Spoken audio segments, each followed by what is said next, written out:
If you carry a firearm and discharge your weapon in self-defense, you could face hundreds of thousands of dollars in legal fees and expenses. So carry the protection of CCW Safe, Self-Defense Legal Services membership. Upfront payment of all criminal and civil defense costs with no out-of-pocket for members.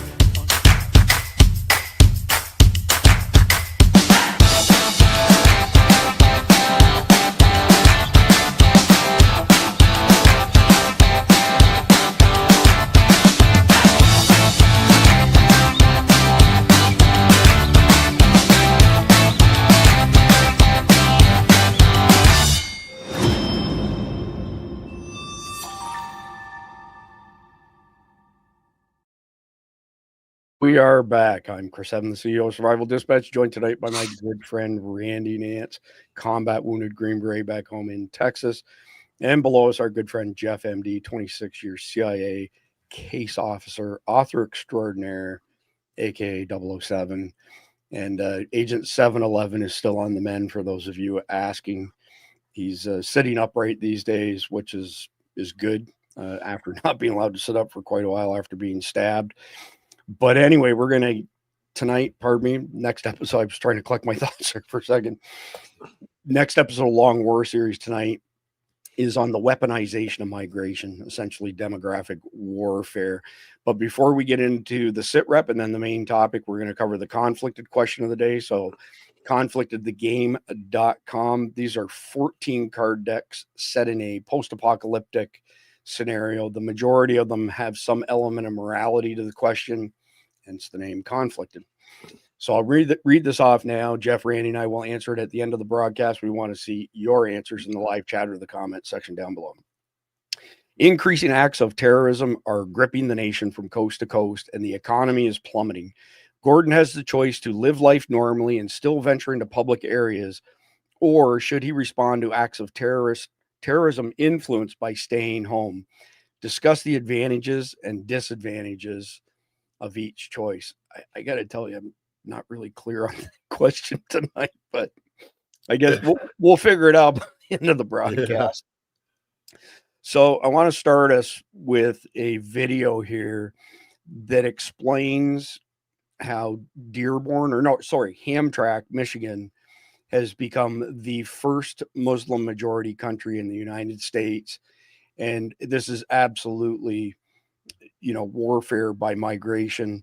I think it's 2 minutes and 10 seconds long. We're going to watch the whole thing. As a religious refugee, increase the number of your followers and demand political accommodation, and then eliminate the previous culture.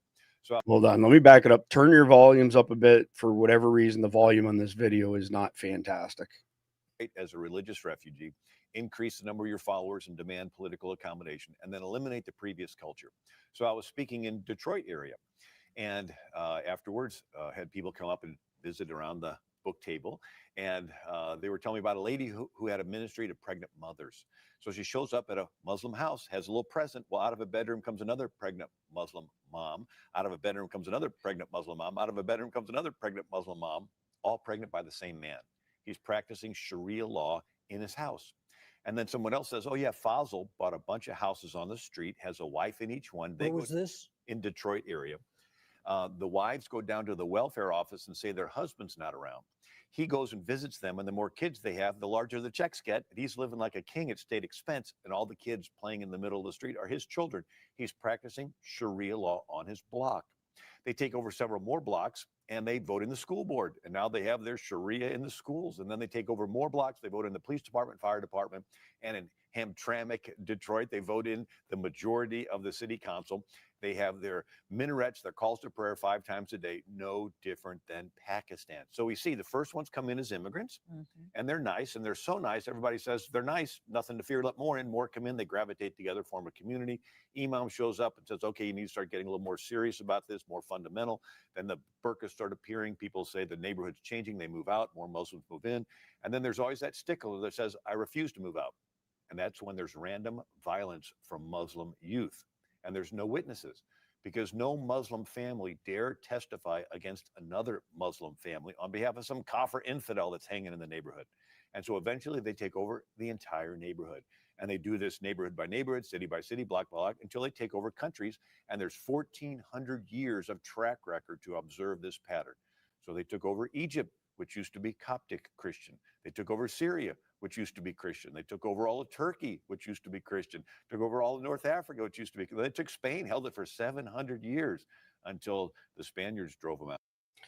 So we're going to jump right into the deep end here, Jeff, and I'm going to come to you right away. So we've seen this happen in the Detroit area, and we've had 100,000 Somalis imported to Minnesota to turn what was typically a very conservative part of the country into not just Democrat voters, but billions of dollars being scammed from there.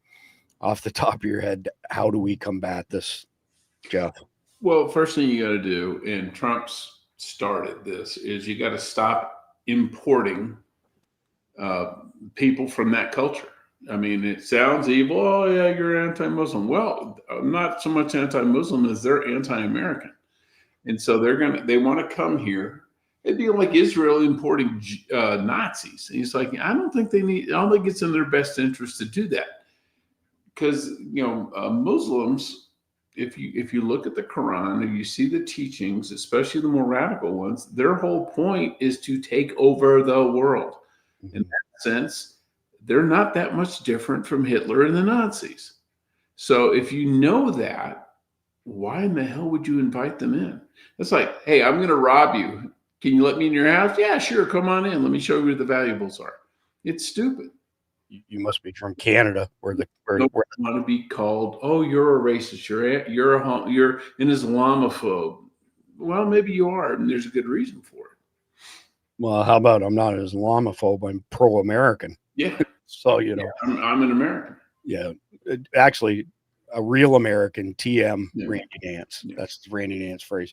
I didn't say it because I don't want to have to pay him a royalty. Well, I mean, I know he charges me 50 cents every time I say it. So, can this be reversed here in America? Forget about the rest of the world. Can we save the homeland here? Well, it didn't happen overnight. Some of it did. Certainly in the last 4 years, the 4 years of Biden have accelerated this program. However, I don't think it's irreversible, but we'd have to do something about it and do something about it now, and then really mean it. And then, go about what it takes to end that. And we're not going to end it overnight, but if we don't start, it is going to be a problem, because that is what they do. And, that's not assimilating, which is what is expected. That's the expectation when you come to America, that you're going to assimilate and become an American. Well, I think the formula is pretty straightforward. It's exactly what he laid out in that video. They move into an area, they multiply, they get into low-level government positions, and at this point, there's plenty of history of it. Yes, we don't have to. It's not something we're making up. It's not new. It is absolutely not new, and it's a low-tech way of taking over our country, but we've got to find a high-tech way to deal with it, in my opinion. So Stephen Miller just said the quiet part out loud. The cartels, not the Mexican government, control the southern border. Border Patrol can literally map it out mile by mile which cartel rules each stretch of land. Instead of reading this, I'm going to play it because Stephen Miller is very articulate. 1 minute, 28 seconds. This is the first time I could ever think where a major political party has sided with narco trafficking, murdering, terrorist scum. You play one of those clips from a Democrat who said, oh, there's no such thing as a narco terrorist. They're just narco persons.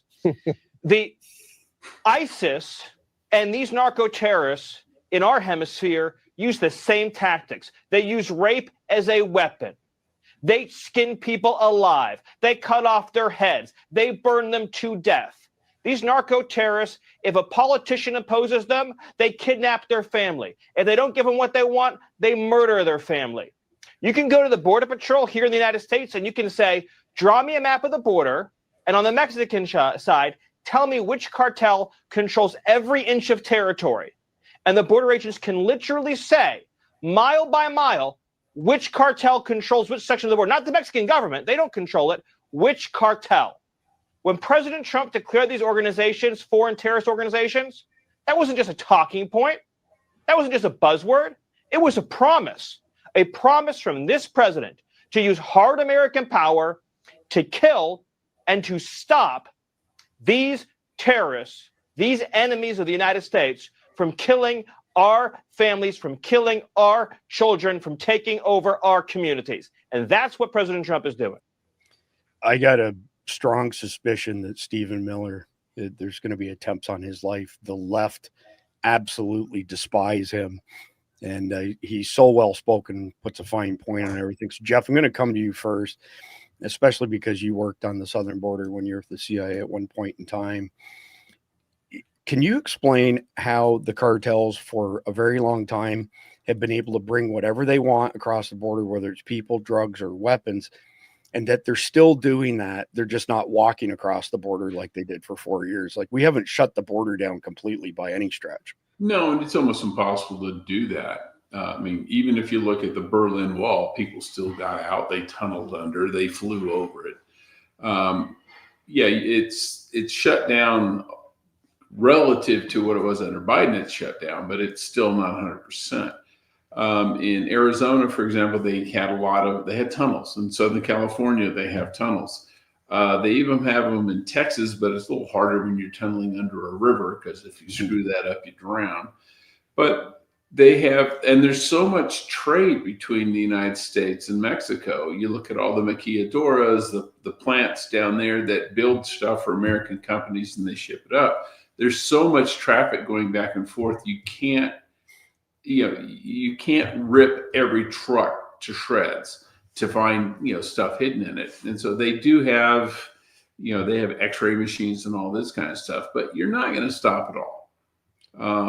But what you can do is make it to where a whole truckload of cocaine isn't going to get through. So they have to be satisfied with smaller batches, a kilo here, a kilo there. Before I go to Randy, can you speak to the security implications of criminal cartels essentially having more control over the border than we do when it comes to terrorists, weapons, human trafficking, and drugs? Well, yeah, human trafficking and drugs is how they make their money. Weapons is how they defend their turf. But when it comes to terrorism, the enemy of my enemy is my friend. So they're any group that takes our resources away from the border by having to chase them inland. You look at the Tren de Aragua and all that. It's there's a finite amount of resources, and so if we're chasing Tren de Aragua or Hezbollah or Hamas in the heartland, that's less resources we can put on the border, and so it kind of dilutes the power. It's almost like a diversionary attack. But also, that's if you're Hezbollah or some of those guys, they'll say, hey, we'll give you X amount of money to get it across the border. Cartels are like, okay, it's business. Right. So, Randy, from a Green Berets perspective and looking at this from a tactical perspective, what do you think it would take for us to restore actual sovereignty over our southern border? Well, I think, that I think that there's got to work to be done there. You know what I mean? And, because I think about it, it's been there my whole life. Now, definitely the last 20 years, things have gotten way worse than ever before. However, I think, that I think we're doing it right. I think he declared them the enemies for that reason. And we've used military now on the border. I think that's really what it's going to take. I think it's going to take a lot more of that, because you're going to have to weaken the cartels, at least their grip over the border, as much as it is, at least nothing else, on the Texas side. You know what I mean? That would be a great improvement right there. But as Jeff mentioned, and everybody knows this, it's not a secret to anyone. There's tunnels and, who knows what all measures they're using now. Now they're using drones. I mean, it's going to take quite the effort. That's why I think, the military has to be involved. It's going to take a lot of money to be able to do that, to where they don't have quite the reach or the impact, at least, like I said, once they cross any of the United States border. What are your thoughts on us sending guys like you, operators, across the border to take out cartels there? Oh, I'm all for it. I think that would be a great use of resources that are just hanging around. that there were plenty of guys, certainly up to from my age and on down to, people that just got out. There's a lot of folks that would definitely be just like they'd be more than willing to go protect schools. You know what I mean? If they somewhat came up with a smart program to do that type of thing using combat veterans. I mean, it makes perfect sense to me. And it would make sense on the border as well, because it's going to, like I said, it's going to take some time. It's going to take some resources. That includes manpower. Well, Jeff, I got to come back to you before we go to the next article in the sit rep here. You're always the most pragmatic amongst us. Thoughts on us going into Mexico and cutting the head of the snake off there? You're on mute, by the way, Jeff. Yeah, it's not as cut and dried as it sounds, because if there's ever something goes bad and we lose people or someone gets captured down there, that politically is going to be a nightmare. I think the way you do it, though, drones. Just like we did with, the terrorists, you identify them, you find out where they are, you track them, and just like we got, Soleimani and Zawahiri, you do the flying Ginsu and just do the slice and dice. I knew you'd have some good input on that. So next piece up in tonight's sit rep, I think we've got one more after this, and then we're into the main topic. But from General Mike Flynn, Ottoman Empire 2.0, time to take a stand on the redoubts for our republic. Donald Trump, I pray someone is showing you this type of information. These are not one-offs. They're telling us their plans. We better be listening. This is Islam. We are here living in the U.S. What is our role now? Make jihad against them.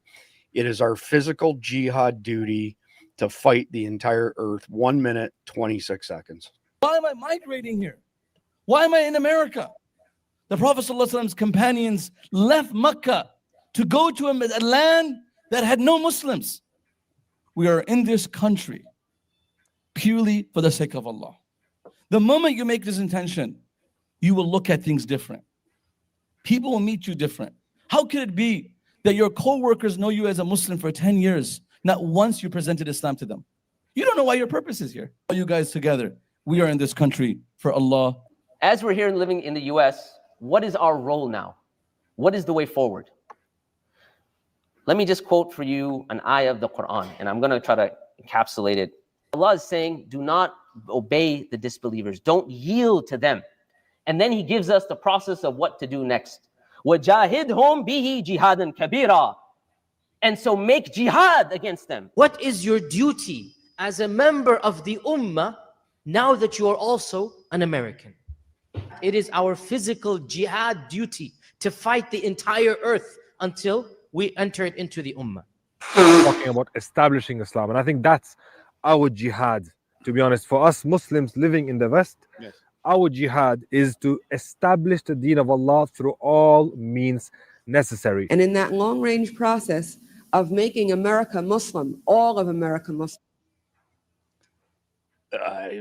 Over my dead body, but Jeff, coming back to you here, you got to believe people when they tell you who they are. Yeah, absolutely. And if any of these guys are foreign born, deport their ass, because they're essentially saying they're going to declare war against the United States of America. They're going to lie to you. They're not going to obey your laws. And so it's like Rubio said the other day, if you say something in an interview that would get your visa yanked, not get it issued. If you say the same thing once you're already here, we're going to yank your visa. It's like, we're not going to, once you get through the visa process, you're home free. No, if there are things that would disqualify you from getting a visa in the first place, those same things should disqualify you from keeping it once you're here. That's what these students that are, pro-Hamas, they have a right to free speech. No, they don't. They're promoting a terrorist group. And if we wouldn't let them in, if they did that during the interview, once they get to Columbia or whatever, they start doing it, kick their asses out. It's incompatible with American society. So you raised a point that I had a question for later on in the brief, but I'll ask it now. What do we do about the ones that were born here and preach jihad against us? How far does that go before we can take action against them? Well, you've got the whole insurrection thing, but if they're fomenting violence, that's against the law.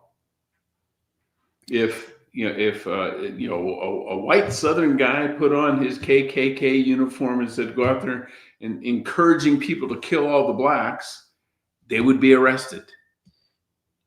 So they're doing the same thing.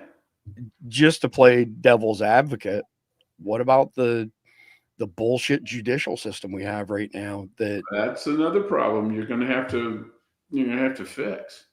Make it all, you make them all federal, but we still got being screwed up federal judges. We need to reform the judiciary.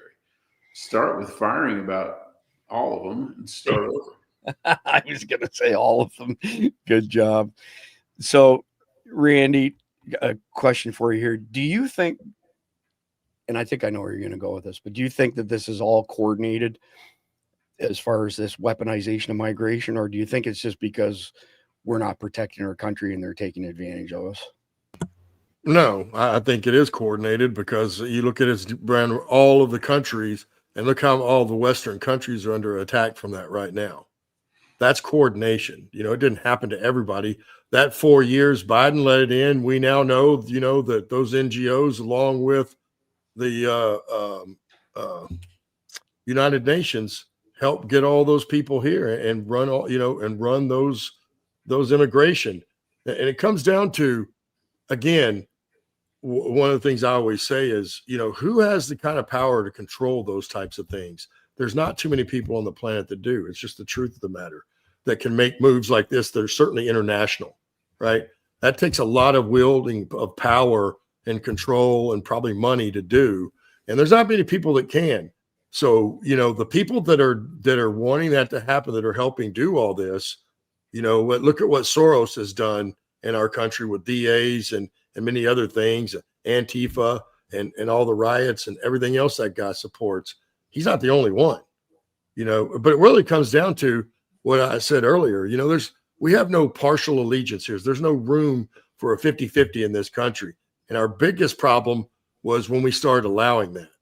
And certainly now that we have people in office that hold dual citizenships, that should not be allowed. You don't need a dual citizen. If you come to be an American, remember, you're either all American or you're not American at all. There is no in between. So trying to separate those out, I think is part of the problem. And then you have people in those kind of positions of power, certainly in multiple states. Well, that's going to have a trickle down effect. And that's what we're watching right now, I do believe. Yeah, good answer, Randy. So next one up, this is the last part of the sit rep before we get into the main topic. Cannot make this up. The Somalian city councilor-elect and school board member in Maine, who was just indicted for allegedly stealing guns, is listed as white. The Maine Wire asked the police about it. The police said, yeah, it was a typo. I have never seen this mistake made the other way. You never see a white guy classified as a black person, but you see this crap all the time where they are skewing the numbers against us, essentially, right? So, Jeff or Randy's center stage. I'll come to you first. This can't be mistakes, Randy. Do you think? This has got to be purposeful. Well, it is. It's no different than, now that we know when there are Muslims committing crimes around there, they're being labeled as white, right? And no different. Who was the first guy? George, the Mexican guy, right? That he was the little neighborhood knucklehead that shot the black kid, Trayvon, right? Zimmerman. George Zimmerman. There we go. Okay, well, the guy was Mexican, but he was labeled white. And then we saw this very same thing with the media right away. Remember, and Mike mentioned the guy last night, and we had a show about this. The guy that went into the NFL or the building, I think it was the NFL office or whatever it was in New York, where he just walked. We watched him walk right into the building, just casually carrying a rifle. Correct. And then the first thing they said was that guy was white. Yes. If you don't think the media has been giving march orders, and probably even law enforcement, certainly in some areas, that will play along with that, of course they have, because it skews all the data, which is one of the things that we're always or normally being able to point back to and say, well, again, when all the stuff went up about Chauvin and, how all these white officers were killing all these black people every year. But when you went and looked at the stats, I think that year or the year before, there was only like 12. There was less than 20 for sure. 12 to 15 that year that a white officer killed a black person. But it was like 30 or 40 white people that had been killed by officers. So, you know what I mean? It's just the skewing of those kind of stats. And then also, it's easier for them to paint white people like me and you, as they've been saying, as the number one existential threat to this republic are white middle-aged males. So, yeah, exactly. Jeff, I'm just curious what your thoughts are. I think I know what the answer is, but I'm going to ask it anyways. How do falsified crime statistics prevent, your average John Q public from understanding the true costs of mass migration? Well, there's one that it hides the crime associated with it, but that's been going on for a long time. It was several years ago. They were looking at the FBI's crime stats, and it wasn't Muslims then, it was Hispanics. If you were a Hispanic who committed a crime, you were labeled white. If you were a Hispanic who was the victim of a crime, you were Hispanic. So two Hispanic guys, a Hispanic guy shoots another Hispanic guy, it was technically to them a white on Hispanic crime. And what year was this? This was about 10 years ago. It came out, someone did an analysis of the crime stats, or 10 or 15 years ago, and they went, wait a minute, this doesn't make any sense. Because there were people who were like, I remember that incident. That was two Mexican guys, one of them shot the other one. How did that become a white on Hispanic crime? Because the perpetrator, for the purposes of the stats, was white, even though, and if he had been shot, he'd have been Hispanic. But they do it because they want to skew it to where people, the facts are not presented.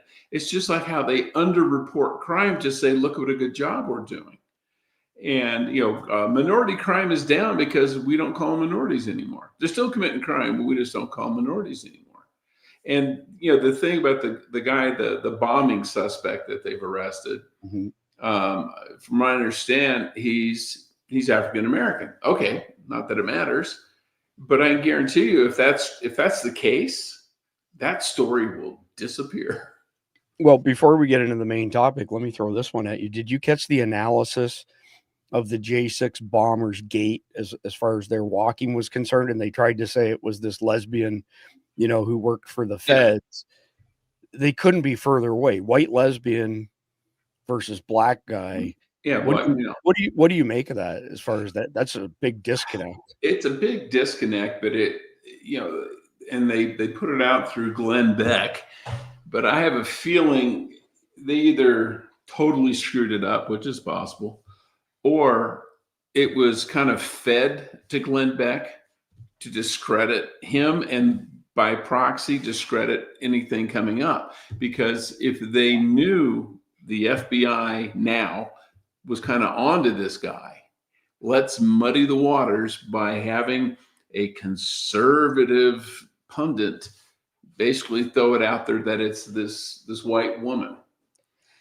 So first audience poll of the night, if you think the CIA are very sneaky people, because Jeff just came up with a very sneaky scenario there, put a 1 in the live chat. And if you don't think the CIA are very sneaky, put a 0 in the live chat. I'm not going to vote because I've got skin in the game. I got to recuse myself because I did a lot of sneaky shit when I was with the CIA. That's what they paid me for. Right. So I did it on behalf for the country, not against the country. Fair enough. So we're going to pivot now into the main topic tonight. And I want to say this. I think this is episode, let me add it up in my head, 6566. I think this is episode 67 out of 144 episodes that Khalid and I put together. And all of these episodes, you can watch them individually. You can watch them in whatever order you want. You don't have to watch them all. But to have context so you understand what we're discussing here, The Long War series, the 144 episodes, is all set in a post 9/11 2.0 world. So what does that mean? The intelligence, which is really strong, and as I've mentioned several times in the podcast, straight from General Flynn right to my face a few weeks ago at Mar-a-Lago, essentially 10 to 15 American tier 2 cities will be attacked in 9/11 2.0. Tier 2 city having a population between 100,000 and 500,000. Specifically the ones that only have one level 1 trauma center. Each of those cities will have 10 to 15 sleeper cells. Each of those sleeper cells will have 4 to 12 jihadis. There will be a massive command and control team in Afghanistan directing them, just like they did in Mumbai 2008 and Paris 2015. That's what a complex coordinated terrorist attack looks like. So they monitor the news, they monitor social media, they tell the sleeper cells where to go, when to pivot, how to get the maximum death count. So the first attacks will be on soft targets like schools. The secondary attacks will be in the same location when the first responders show up, and the bad guys let off things like VBIEDs, vehicle-borne IEDs, to kill as many first responders as they possibly can. I keep hammering on this, but it's our mission essentially to dispatch information. There have been a tremendous number of law enforcement, paramedic, and National Guard uniforms stolen over the past couple of years.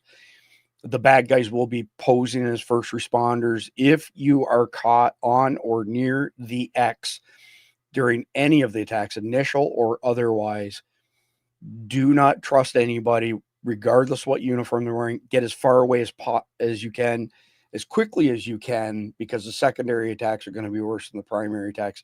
If you can remember that, maybe that saves some people, saves their lives, especially if you all spread it amongst your circles.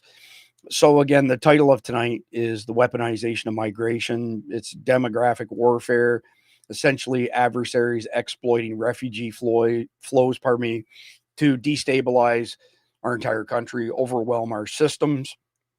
And segment number 1 is titled The Rising Threat of Weaponized Migration. So the open border policies, that we had under the illegitimately installed Biden admin turned from, let's say a low profile backdoor for bad guys to get into the countries where, Venezuela, Nicaragua, cartels, Hezbollah, who's been in bed with the cartels since the 1990s, and just allowed them to literally walk in amongst the other migrants, the other invaders that are maybe not as sophisticated and they're not terrorists, so to speak.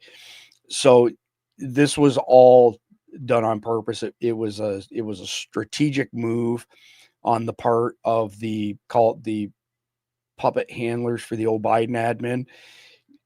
Patrick Byrne is an acquaintance of mine. I've had him on the podcast several times. Patrick Byrne was the CEO of Overstock.com. His father was Warren Buffett's first partner and helped Warren Buffett make his first $1 billion. He made $1 billion himself. And Patrick Byrne was also a Senate Intel Committee asset. And I won't go into his whole history because it's quite a deal. But he has said multiple times on multiple podcasts, and as well as behind the scenes with me, John Brennan has been the bridge to the money kings. And Obama has reported into Brennan for years. And he's actually sat in meetings in the Oval Office and witnessed that happening firsthand. And ironically enough, who was John Brennan? Well, maybe the head of the CIA, Anyway, at the end of the day, they took advantage of this massive migration, massive invasion, and now we've got a security nightmare on our hands. And here's the thing, is if somebody says to you, I don't believe it, I don't hear the feds talking about this, blah, blah, blah, my response is always the same. Okay, so the border was wide open for 4 years. Everybody can agree upon that. Tens of millions of people flooded the country. Everybody can agree on that. You don't think any of them are jihadis or parties who hate our guts and would love to exact retribution on us? I mean, if people think that, they're just fooling themselves. And I think they're fixing to get woken up, because the attack window is opening very soon, approximately 2 weeks and a couple days from now. And from that point until mid-February, we're at a very high level of risk of 9/11 2.0 kicking off. It's not a matter of if, it's just a matter of when it kicks off. So at the end of the day, not only did they hide amongst these people, they're still coming across, as Jeff mentioned, there's very sophisticated ways the cartels have developed over years to get them into the country, get whatever they want into the country, people, drugs, otherwise, sort of thing, right? So at the end of the day, I think if, regardless of whether we just look at America, I've been preaching for years, look at other Western countries. What's happening there is a harbinger of things to come here. Look at the flood of migrants who have overtaken Europe, rape gangs. I never heard of rape gangs, by the way, until, these radicals took over London.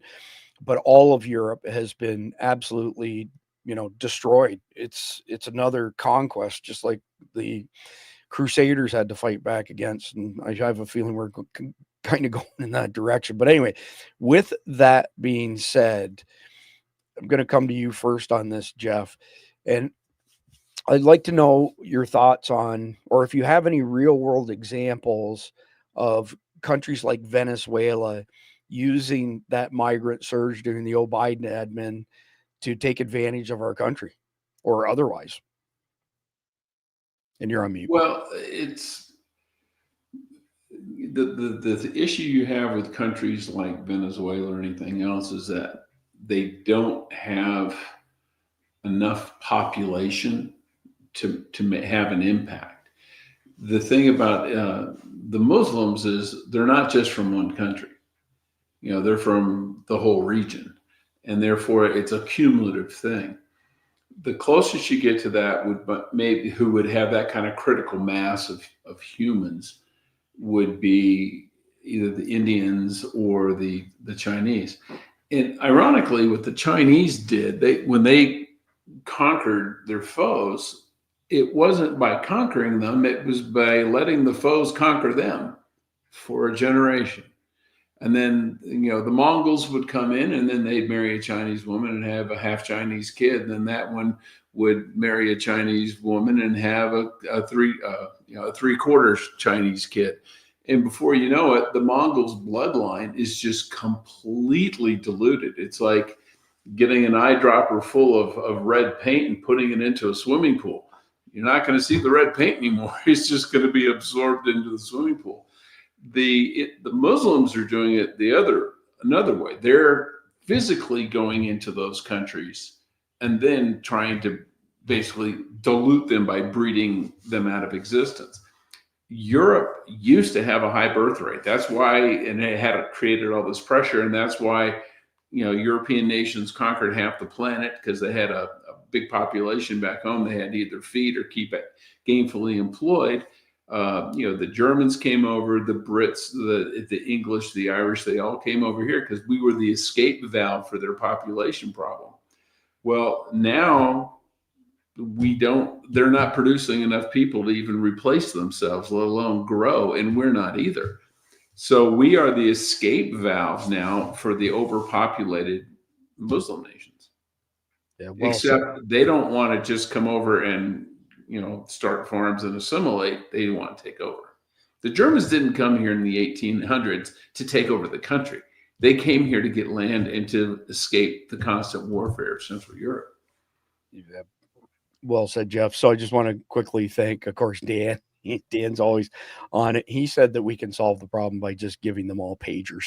So if you are in favor of giving all the jihadi immigrants favors on the public taxpayer dollar, put a 1 in the live chat. Only if they're Israeli pagers. Israeli pagers for all the jihadis. If you're Muslim, write to us at Survival Dispatch. Support at survivaldispatch.com. We'll make sure you get your free pager. I feel like it's like I could do a whole KTEL commercial on that. Mongo. Yeah. And Mongo pager. I want to thank Ray for the Kofifi. For those of you who don't know the background of that, take a close look at the spelling, do a search on it, and you'll see what that means. It's pretty funny. But anyway, Randy, coming to you next on this. I mean, you're as close to the front line as it gets, being in Texas, essentially. What are some of the things that you already are seeing in Texas that you can, in your gut, it's part of this weaponized migration against us?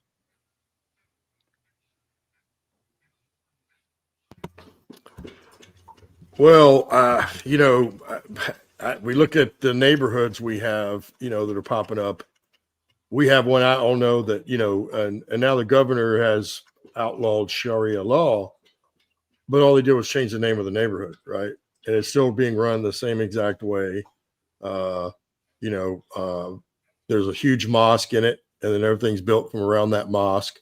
You have to be Muslim to live in that neighborhood, which everybody knows. That's discrimination, and you can't do that when it comes to real estate or basically buying property or buying houses and that kind of thing, as everybody knows. Unless you're white. Yeah. And, then you look at some of the cities we have here, like we talked about previously, Irving, has been run over by it. And, this isn't even Dearborn, Michigan. This is Texas, and we're starting to have a serious problem with that. More than I knew, until the last year, basically. Now all this is coming out. And I've even seen the form where, we've given tens of millions of dollars in grants from the state to these folks. You know what I mean? And I don't know, it just always never ceases to amaze me that, even though the average person can look and see how wrong this is and that it shouldn't be done, it's still happening. Yeah. So follow-up question to that. How do you think all of this weaponized migration, Randy, ties into global power plays against us by our adversaries? Well, it's no secret also. Everybody knows that, the United States of America is the greatest country that's ever been and probably will ever be on this planet. And we have certainly been the wealthiest, and we're the strongest. And as I've said before, and, more people coming around to it, and a lot of people already knew this, America's the last light in the world. That's a fact. So once they're able to extinguish that, as we goes the rest of the world. And yes, because of the US dollar, but that is not the only reason, and so that's what we're looking at. I would actually say that one of the biggest reasons is because we're armed. And that too, for sure. But we're armed because we've got money, we've got manufacturing, or we did. You know what I mean? All those come hand in hand. Why we're the greatest nation that's ever been. And the only way to take us down is from the inside or unravel us, like what we're watching happen now. And this bringing in this many Muslims into any Western country, but certainly the United States, where their culture is not going to mix. And then when we've already covered their history for 1,200 years. We know this is what they do in every single country they go to. And probability in your mind, percentage-wise probability that this becomes kinetic war between the Muslim invaders, the jihadis, and real Americans, TM Randy Mance. So I'm just going to go back to what I've been saying since probably 2015 or 2016, and long before anybody that got to the level it is now. It's 100%. Because one day the Muslims are going to come for us, whether it's this time, 5 years from now, 50 or 100 years from now. That's going to happen.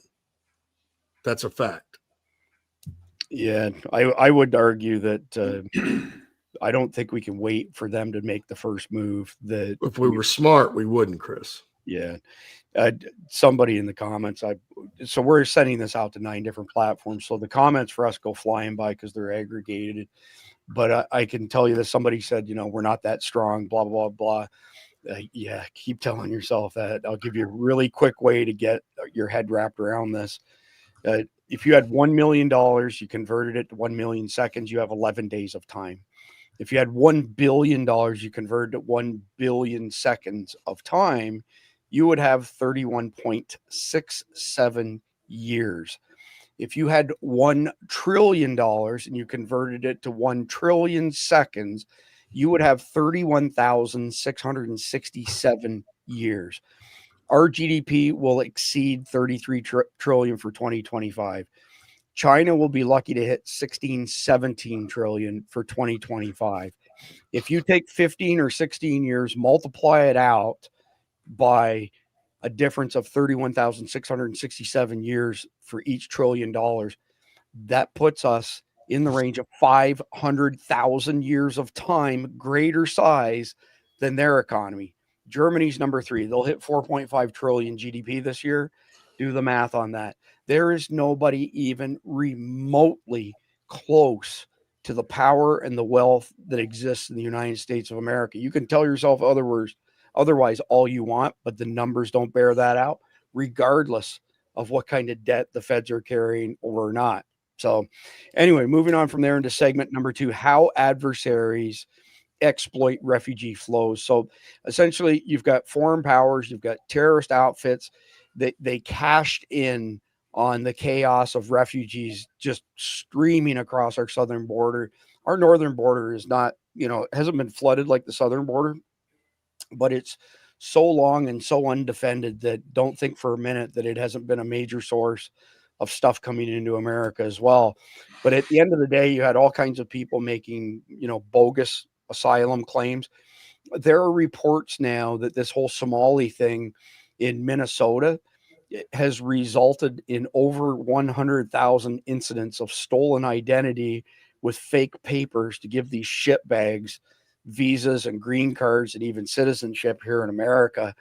And that's got to end, man, because that whole thing in Minnesota was a very strategic move on the part of Obama, basically saying, okay, we're going to take 100,000 pieces of shit from this third world shithole, and we're going to put them into one jurisdiction that's heavily conservative and red, and we're going to overwhelm them with it, and then we're going to take that over. Don't think for a minute that that same strategy will not be replicated over and over if we allow it to happen. So at the end of the day, our immigration system is also way overtaxed, and most of this stuff's not getting followed up on. JJ Carroll's a good friend of mine. His show broadcasts on the Survival Dispatch News Network. He'll tell you straight up, after 24 years of being a CBP special agent, that he had officers breaking down with him on the phone who used to report into him saying, I have SIAs, special interest aliens, which is a terrorist, and I'm being told I have to let him go. What do I do? JJ said, you stand your ground and you lose your paycheck, health insurance, and retirement, or you just do as you're told for the time being. And there was a massive number of suicide amongst CBP officers during the Biden installation. But beyond that, just a quick note, JJ starts next week as an ICE agent, and God bless him for that. He's the same age as Randy. He's 56 years old, and he can't wait to go bang some heads. He's coming in at a pay grade 3 levels below where he was at the CBP. He's not doing it for the money. He's doing it for our country. And, he deserves major props for that. So anyway, once the invaders got across the border, a lot of them went to major centers. New York City is on the verge of disappearing as far as we are concerned. I can't remember the exact numbers, but you can look it up. But there's a massive percentage of people now living in New York City that didn't live there 5 years ago. And I just can't remember what the exact number is. So I'm not going to quote it, but it's a really, really big number. So, they've basically congregated together, right? Birds of a feather flock together. And they've used the cover of these aid groups and NGOs and so on and so forth to establish themselves and attract no attention whatsoever. I'm sure there's a handful of real refugees in there, but small number. But at the end of the day, this exploitation ramps up the risk because it is completely overwhelming all of our systems, and it leaves us in a really vulnerable position to these complex coordinated terrorist attacks that the intel is. And by the way, the intel on the CCTAs for America didn't come out, a year ago when Jane Doe was on Sean Ryan, didn't come out, whatever it was, 12 months ago when Sarah was on Sean Ryan. This intel has existed since 2006 and has only gotten stronger since then. Khalid and I've had some pretty interesting conversations on it. But at the end of the day, the enemy is behind the border. We're going to get hit from multiple angles at the same time. And, God have mercy on America. So at the end of the day, Jeff, Can you describe in your experience, your mind, how are the terrorists, like, what kind of fake asylum stories do you think that they're giving for the handful that were actually interdicted and then let go? Well, all they have to do is basically say, I feared for my life. And if you had government A, I supported opposition B, therefore they wanted to kill me. Some could even say I'm homosexual and I'll get killed if I stay there.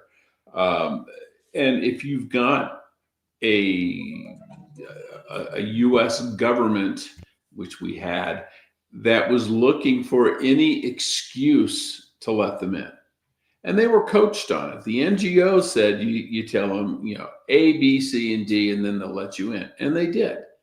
They had this: get rid of your ID before you cross the border, so no one can prove otherwise. You can say, my name is Abdul. I'm from this country, and I left because I supported, the previous administration, the former president who was assassinated, and they're going to kill me too. Well, there's no way to disprove that, because they can't say, no, you're really Muhammad. No, they can't do it. They had a process, and it worked because we, as a nation, or I should say, as the Biden administration, wanted it to work. How many of the NGOs do you think have been legitimate operations doing legitimate stuff? How many of them are actually legit? Yeah, a handful. Okay. I mean, you get, Doctors Without Borders. Yeah, they go in and they treat sick people and they take care of stuff. There'll be an Ebola outbreak, and these people will go in and try and stop the outbreak and put their own lives at risk to save as many people as they can. I knew a guy a young kid. I knew him when he was in college, but when the last major Ebola outbreak, he was on the first plane, and he was down there working in the labs, working with the patients, trying to save them. There are some legitimate NGOs, but the vast majority, I would just go back and look at anyone who got USAID funding. Man, a big question mark on that. Before I go to Randy, do me a favor for our audience and just explain the role that the NGOs played in facilitating this massive invasion. Well, they would,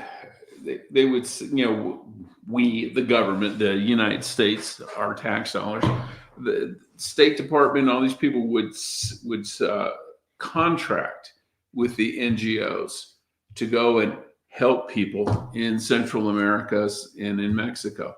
Well, all they were doing was going down and coaching immigrants, potential immigrants, on how to get into the country.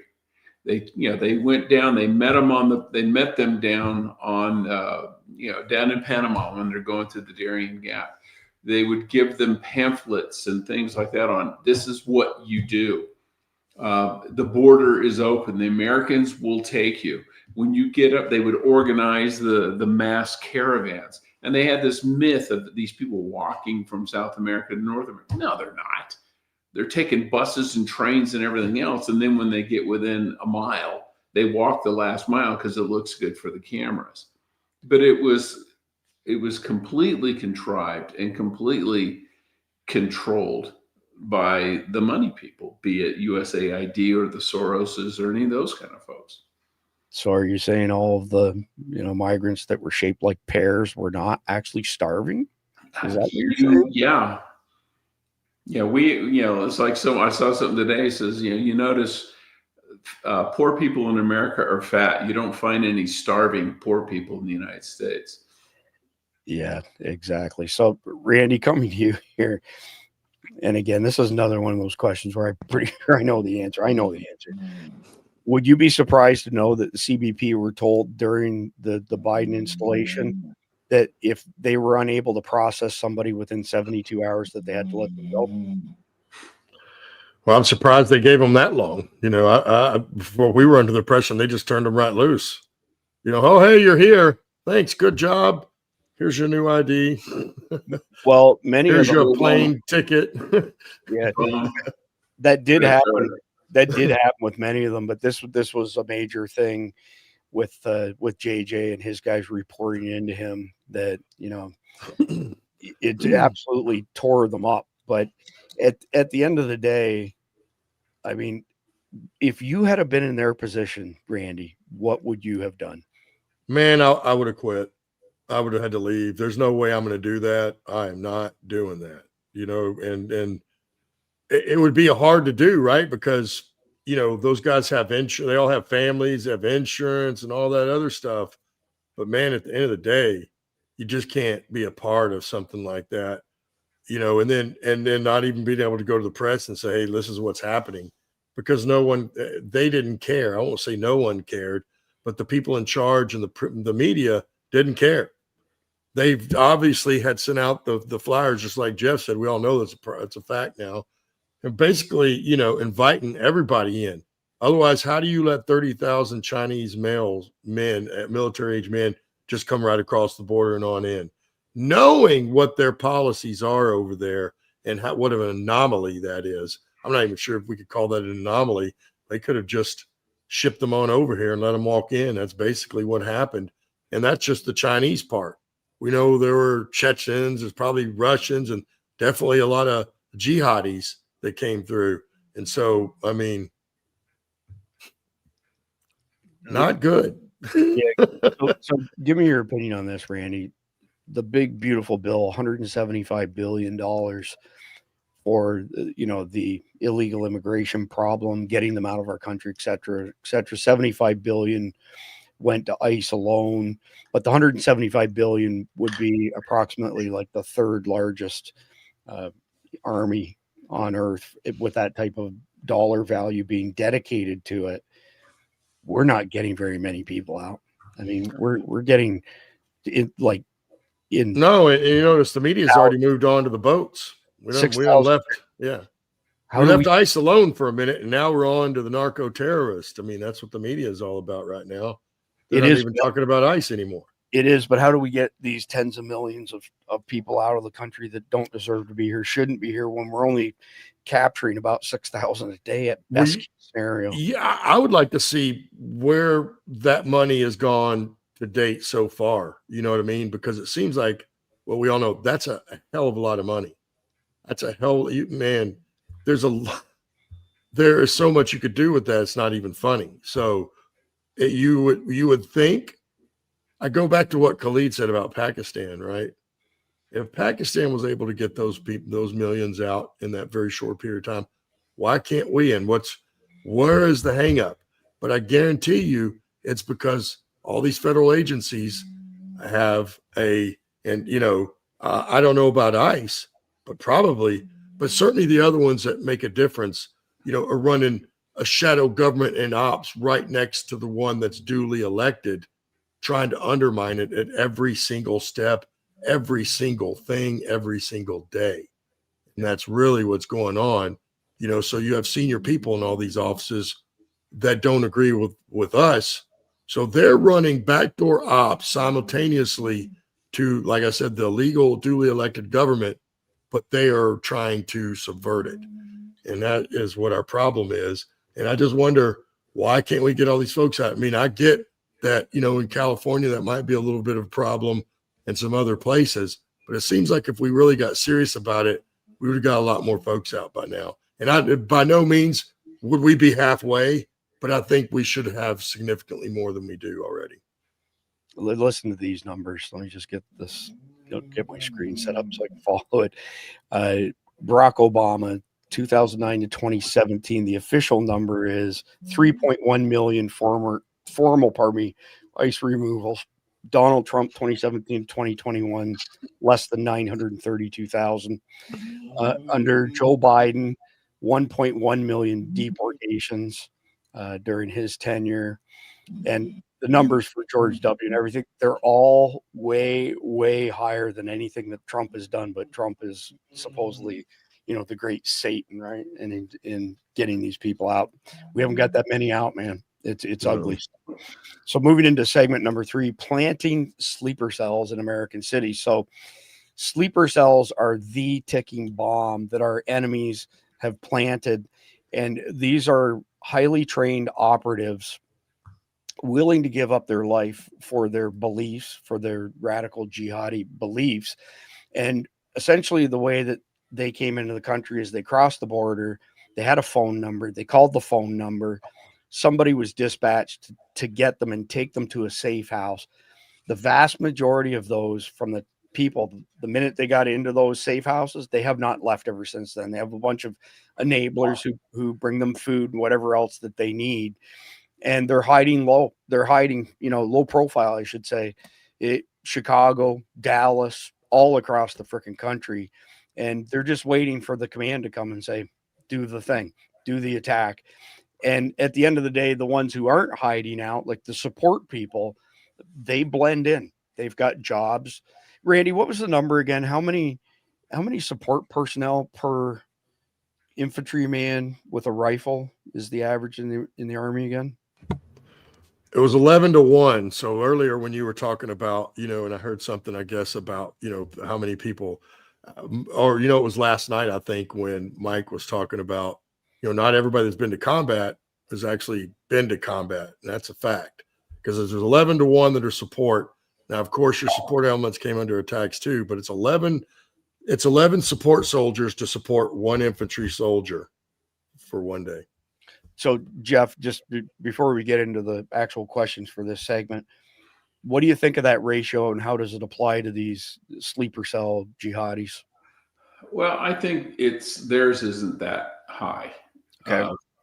They don't have doctors. They don't have chow hall people. They don't have a motor pool. They don't have JAG officers. They don't have guys mowing the grass. I mean, the Pentagon is a huge enterprise. And the problem, the bigger the enterprise, the more gunk you get with it. The bigger a company is, the less efficient it is, the more people it has. You end up with more people per unit of production. They're lean. I mean, you can have 10 guys in the house and have one support person, because all he has to do is buy groceries. He's not, he's just living his life, and then he's got a house full of people he feeds. So I think they're much leaner than our military would be. I just saw a comment from somebody go by saying that they can call Uber Eats and they're good to go. They can stay in now, which is sure. I mean, it wouldn't be smart because it'd be high profile, but the one guy who works goes to the grocery store every day on his way home. So the jihadis hiding out in these safe houses, easy to understand, but the ones who aren't hiding out, what are some of the strategies and tactics that they use, Jeff, to blend in, to not be noticed, to not draw attention? Well, sometimes you hide in plain sight by drawing attention to yourself, but not as a jihadi. A lot of these, Middle Eastern men can pass as Hispanic. Yeah, and they could shave their beard if they learn Spanish. Like the ones in South America, they could pass as a Colombian or a Venezuelan or a Brazilian, because those countries have very diverse populations, just like we do. In Brazil, you've got people who are Italian, you've got people who are from, Germany. They have they're not all, they have blacks, they have whites, but they've got them from all over the freaking world. Peru had a president in the 90s who was Japanese, so but he spoke fluent Spanish because he grew up in Peru. So if you're that, yeah, you can blend. You just know they won't even think you're Middle Eastern. You have some knowledge on this, but Hezbollah, that started working with the cartels in the 1990s, they dress the same, they talk with the same accent as the cartels. You can't tell the difference between them, right? No, you can't. In fact, there are cabinet ministers in I think it was Colombia, who was like, Zakim, had a very standard Middle Eastern name, Muhammad al-Abakr or something like that. Didn't speak, spoke fluent Spanish, had grown up there, and but he was a minister. but you would think he was right out of Saudi Arabia or something, looking at his name. But he looked, talked, and dressed like every other Colombian. Gotcha. Randy, I asked Jeff a question last night. I'm going to get your answer to it now. What cities do you think are the most at risk in America for these CCTAs?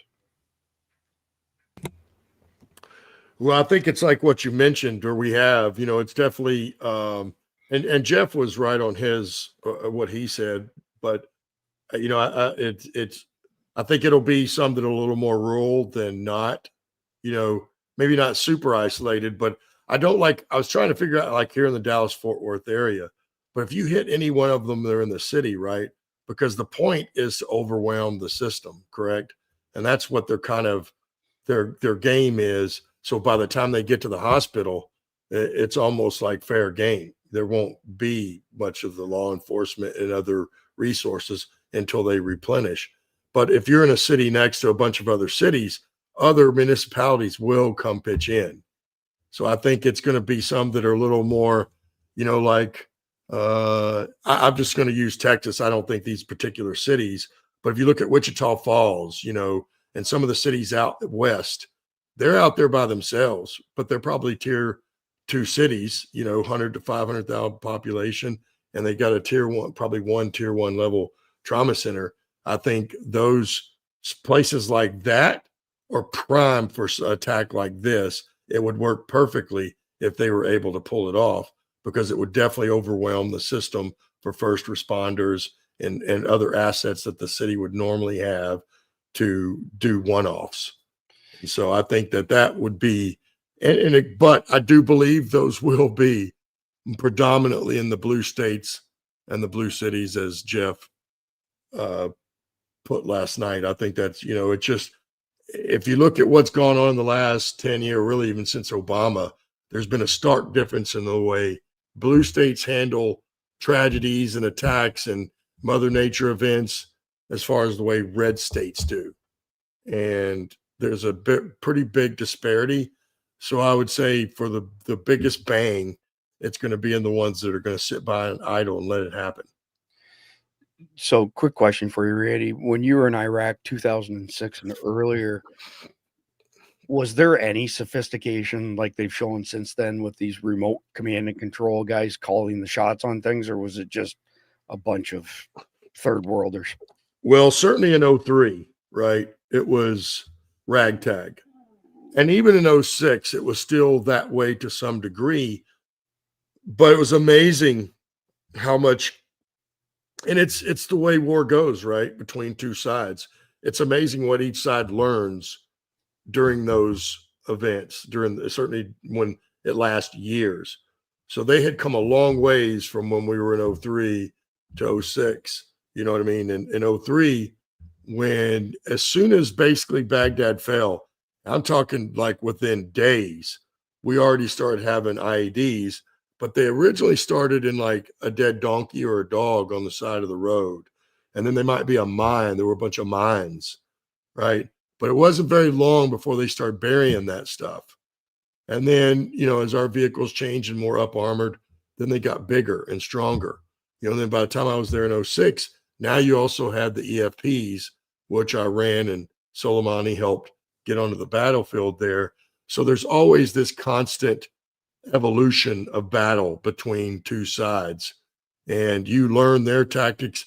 And as we've mentioned many times, one of the things these people do, one of the smartest things they do, is they video everything all the time.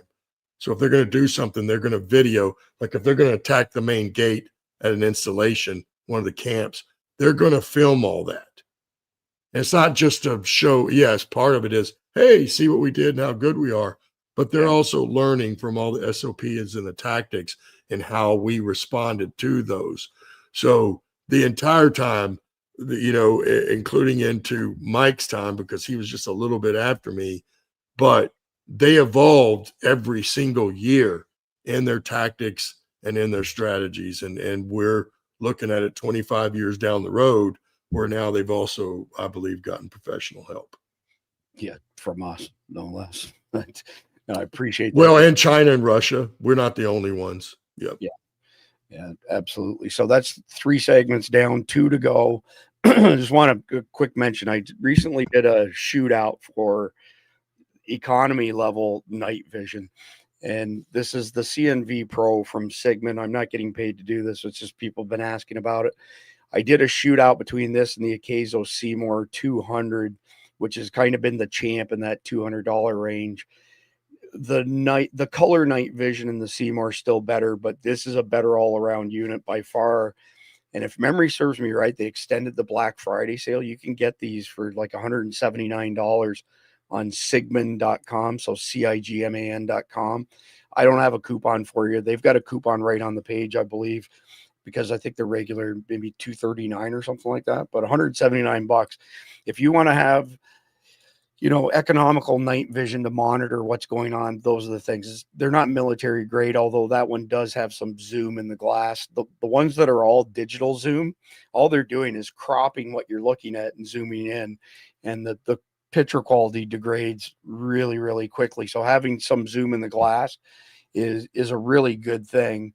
But again, that's not comparable to PVS 14s and other types of professional night vision, but surprisingly crisp and clear stuff. That one also has a visible light on it. It's got the brightest IR illuminator I've seen, and it has fantastic battery life. Most of them don't. So check that out if you're looking for night vision. Sigman.com, CIGMAN.com. There's a coupon code on it. Get them for $179 while they're on sale. All right, segment number 4, the blueprint for 9/11 2.0. So coordinated multi-city attacks. So picture 9/11 1.0, but way worse. Teams in dozens of cities hitting soft targets, power grids, transit hubs, crowded areas, and all coordinated by using cell phones, apps, the command and control guys in Afghanistan, and completely overwhelming first responders in the blink of an eye. You also have to remember there's a spreadsheet available to Survival Dispatch Guardians, and I'll talk a little bit about that towards the end of the podcast. But I have a shared folder on my OneDrive where you can get all kinds of terrorism related documents. I created a workbook, so it's not just a spreadsheet, it's multiple worksheets, and took a ton of cities and looked at what their head count and budget was prior to 2020 and then post 2020, which was the defund police stuff. So on average, we might be functioning at 2/3 capacity. In other words, if a city needs 10,000 cops, they've got 6,500. The problem is it's worse than 6,500 because all of the post 2020 cops, most of them, there's always outliers, there's always exceptions to every rule, they had to lower the standards dramatically because who wanted to be a cop when you're being demonized? So we have instances like Acorn Cop here in Florida. So we're not really functioning at 65%. We're probably lucky to be functioning at 50%. So imagine these attacks happening and you already have a very reduced police force. You can grab that spreadsheet, by the way, if you're a Guardian. And if you don't know where the link is, just go to the Guardian chat on Signal and I'll put it in there for y'all. But when you look at the numbers, they're pretty stark. So I also went one step further and I looked at SWAT team headcount, keeping in mind that SWAT teams, they are not prepared to or trained to unsiege hospitals with 3, 4, 5,000 people in them between staff and patients. That's the territory of Delta Team. Even the FBI HRT teams, there's only 4 of them. They're not trained for that either. So when they do seize the hospitals, it's going to be a minute before we can get them out. And of course, they'll broadcast all kinds of heinous videos of torturing, decapitating, and murdering Americans. So this is a multi-front attack. It takes a whole bunch of pieces that they've used in the past with success. It's kind of like every, as a business, do more of what works. And that's the way that they treat this, no different than a business. But in addition to that, the support personnel are also waiting to go. So they could be transporting the actual sleeper cells themselves. The guys who know that they're going to die. We saw reports recently that they've been messing around with different types of compounds, including fentanyl and methamphetamine mixed together. so that they don't feel any pain, but at the same time, they can stay up for 24, 48 hours and kill as many people as possible. Certainly not a new tactic in warfare. You're going to see drones involved in this. You're going to see horrible bombs that have been built.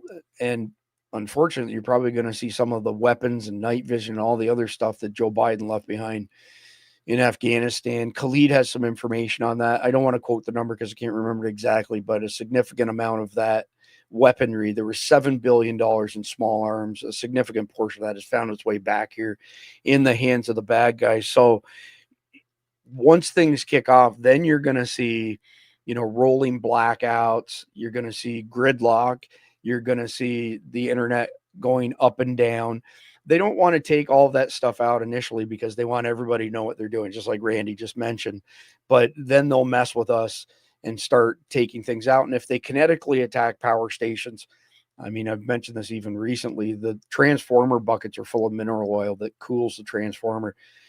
Almost any round, maybe not a 45 ACP, but anything with any velocity goes straight through that 1/8 of an inch soft metal, soft steel. The mineral oil drains out, poof, gone. They overheat and they're gone. And we don't have a stockpile of transformers. We absolutely do not have a stockpile of LPTs, large power transformers. It's a 60-month wait right now for LPTs, by the way. So by taking those out kinetically, you can inflict a whole lot of harm on an area for a long period of time. So, Jeff, I'm coming to you first on this one. And I'd like to get your thoughts on prior CCTAs. I always refer to Mumbai 2008, Paris 2015, but you and Khalid had a conversation one night that there were CCTAs even before Mumbai, and maybe kind of explain the evolution of complex coordinated terrorist attacks. Well, yeah, Mumbai was probably the prototypical one, I guess. But yeah, there have always been attacks. And the thing about terrorists is they always want the next attack to be bigger and better than the last one. And that requires, them becoming, more complicated, involving more people. It's just like, if you want an airplane that can beat a fighter jet that can beat the last fighter jet, it's going to be a much more complicated fighter jet. Otherwise, we'd still be flying F-86 Sabres. Right. So, it's a natural evolution. It's just like if you have soldiers in an army over time, they're going to have to become more, better trained, more capable, because you don't want to go back in time because you don't win wars that way. And to them, this is a war. And the problem they have with America, and something hit me earlier when Randy was talking about the Second Amendment. United States is the only country on this planet that can defend itself without its government. I mean, think about that. We're the only population that can defend itself. Everybody else on this, in Europe, all those countries, they can't do anything for themselves. If they get invaded, they have to wait for the government to do something to save them. Americans don't. We have 400 million guns in the hands of American citizens. We can defend ourselves if we have to. May not be as pretty, may not be as efficient, but we can make life a living hell for the invaders. And I think the rest of the world, especially our enemies, realize that. So it's very important that they take us down first. Yeah, and depending on whose numbers you want to believe, there's some estimates out there that we have way more than 400 million. Hard to say. There's other numbers floating around out there that says we own approximately 50% of the firearms in the world, which our population is 3% of the global population, something along those lines. So we are definitely way better armed than any other country. Randy, coming to you next, I'm curious what your thoughts are on things like trucks being used as weapons, trucks and VBIEDs in particular. And I know I've asked this question before, but I forgot what your answer was. Were they using VBIEDs when you were in Iraq? Well, first I was going to say, I remember it was what Khalid said, it was $1 billion worth of that 7 billion that they've got smuggled back into the United States. So $1 billion worth. Now, some of those may be vehicles too, but we know, they're going to have everything else. They're going to be fully kitted out dudes, including with explosives and everything else. And all right, drawing back to the question. Yeah, so we're the other guys, were the bad guys using VBIEDs when you were in Iraq? So yeah, the very first one was before combat even ended. And the task force I was in, I was a private in the infantry and 3rd ID. The very first VBID was when we got stuck in Al Najaf for 5 days. One of the things, that's where we lost, I think, 6 guys in that 5 days. And one of them was from one event. And we had a cab pull up to the checkpoint. An old man had come up and said his son called him a cab and he was going to get a ride to his son's house. But when the cab showed up, they still needed to check it. And when the guys that were on guard duty at that time approached the vehicle, the guy blew it up and killed all 4 of them right there. And that was the first VBID. And that was before Baghdad even fell. And then previous after, like I said, it was more like mines and stuff, but it wasn't very long until they started using vehicles, right? And some driving them, and then some they would place them in Baghdad and then blow them up near a market or something like that.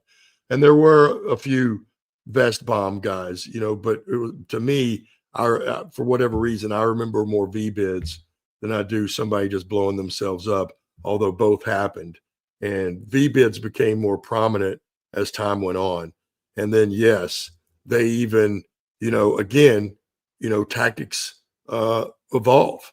Like when they hit a gate and nothing really happened, and, it was some little white truck with orange doors, because it seems like there's nothing but little white trucks all over that place. And someone will have these orange doors. And it just didn't have enough oomph, right? So then the vehicles got bigger to the point, at some point, they started using even dump trucks, big, huge dump trucks. So do I think they will use them here? Absolutely, because it's a proven tactic and it works. And it's very devastating. You have to realize, even a small vehicle, you can put enough explosives in a small vehicle to make a large hole. Yeah, and somebody in the comment section said, "Don't forget the Marine barracks," which is good. Oh yeah, that was a dump. That was a cement truck in Lebanon, and Oklahoma City was a VBID, folks. I mean, it was. Well, I didn't mean the first VBID ever. I just meant in the GWAT. They've been around for as long as there have been cars. Yeah, that's actually even before that, because someone tried to blow up Parliament with a wagon loaded full of explosives back in the 1800s.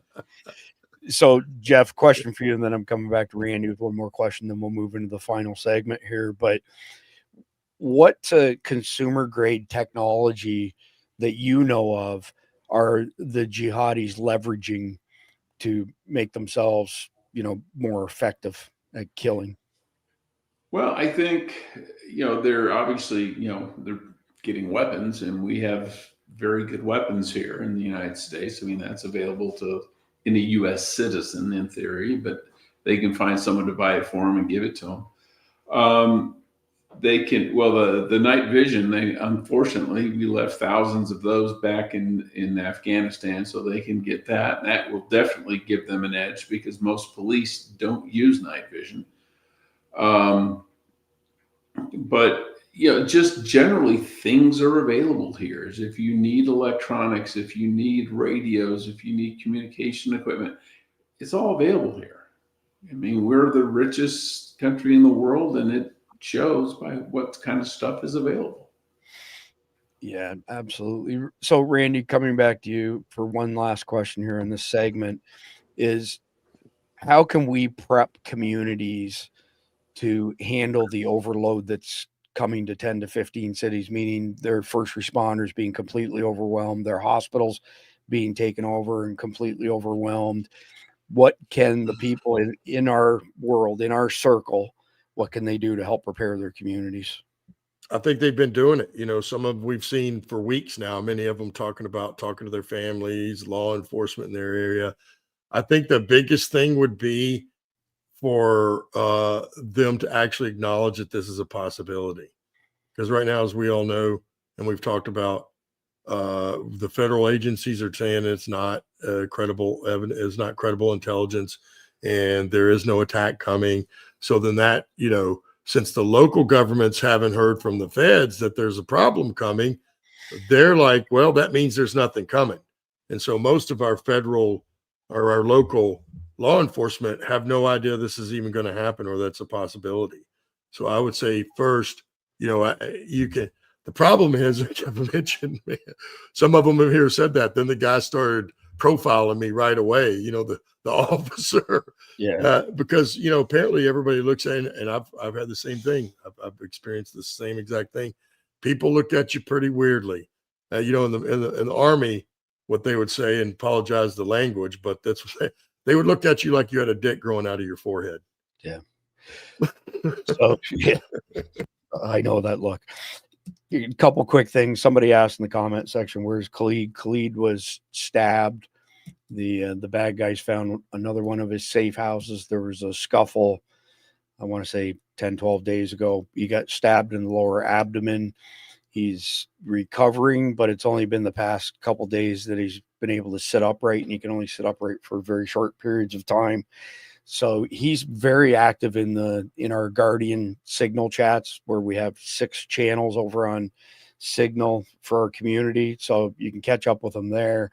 The other thing, I've got to be careful how I word this, but I'm in possession of some intel that I can't share explicitly because it would absolutely reveal the source. But I'll leave it at this. There is at least one federal agency that shall remain unnamed who has a very active investigation with regards to 9/11 2.0. So they are not, for the most part, they're blind, but they're not 100% blind. There are some people in federal law enforcement that are actively working on this in an official capacity. So with that being said, moving on to segment number 5, policy failures, intelligence gaps, and paths forwards. So we've had countless years of, soft rules on our borders. We've had, insufficient vetting's been going on for, a long, long time. And it's allowed the invasion of our country even before the Biden installation. And we've also had, it's interesting that Randy would mention people not believing it. We've had intel warnings completely ignored. We've had funds shifted away from, programs that would be really good versus these, do good or feel good programs that do absolutely nothing, like transgender surgeries and all that kind of malarkey and bullshit. But at the end of the day, all of these screw ups, they mean a whole bunch of missed flags, a whole bunch of people on watch lists that are never, ever interdicted. You've got territorialism in federal agencies where they, at best case scenario, are very slow handing off information to each of them. And that essentially lets all of these bad guys, the jihadi killers, roam free while bureaucrats do nothing but, theater. They beat their chests and carry on about stuff. They barely ever do anything. Nothing's been locked down. Let me give you a really good example. For over 30 years now, every Congress, every year, somebody has put a bill forward to harden our electrical grids. So we have 3 main grids, East, West, and Texas. Texas is rarely connected to the other grids, only when power needs to be sent somewhere like California. And the latest number was $5 billion to harden our network against things like EMPs, which are very low probability, but CMEs are not, coronal mass ejections from the sun. And it keeps getting punted, and nobody's acted on it for over 3 decades. And we can send hundreds of billions of dollars to other countries, but we can't harden our own grids. It's absolutely ridiculous. It's just a good example of them not looking after our best interests. So at the end of the day, we need better enforcement of laws. The laws are on the books. We need better technology, especially at crossings. We need to find some way to unify law enforcement. So what do we have again, guys, for intelligence agencies? Is it 17 or 19, Jeff, that fall under the DNI? You're on mute, Jeff. Yeah, it's something like that. I can't even remember. It changes all the time. Everybody organizes a new one and calls themselves an intel agency. But there's a boatload. So the idea is that at post 9/11 1.0, we created these fusion centers in each state that was to be the bridge between federal agencies and state agencies when it comes to terrorism. For the most part, they've completely dropped the ball. We've had conversations with some people who are on the state law enforcement side saying that they've even reached out to the fusion centers and can't even get people to return their calls, answer their emails. It's just been a complete cluster, to say the least. And that's one of the things that needs to be fixed. It's not going to happen in time for 9/11 2.0. And make no mistake about it, by the way, 9/11 2.0 is not a one and done. We end up in a whole new world where terrorist attacks are much more frequent and regular basis that'll go on for many, many generations. You can't let tens of millions of people into your country who hate your guts, not all of them, but enough of them to do damage, for countless years. We're at the cusp of paying the first toll for the Biden administration, just completely screwing our country over by throwing the border open. So with that being said, I'm going to come back to you first, Jeff.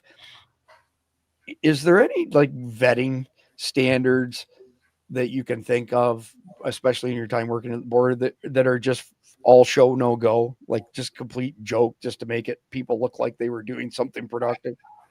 Well, I think a lot of the ID checks are because, someone comes across, and I swear to God, if they had a Blockbuster card, they go, well, that's the only ID I have. Okay. Well, and they'd write the name down dutifully and then log it in the book and send them on the way sometimes. But if there's no standard, you've got to reject people for not having ID if you want people to show up with a real ID, because there's no incentive for them to be truthful.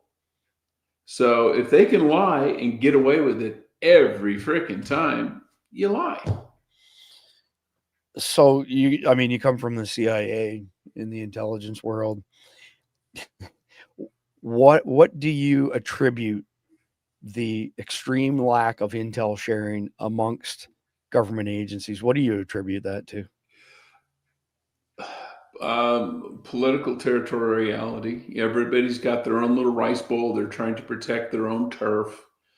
And it's their way of trying to remain relevant. If you're the only person who has the answer to the question, and it's an important question, you're an important person. If you give that to someone else, a lot of these guys see that as giving someone your power. Okay.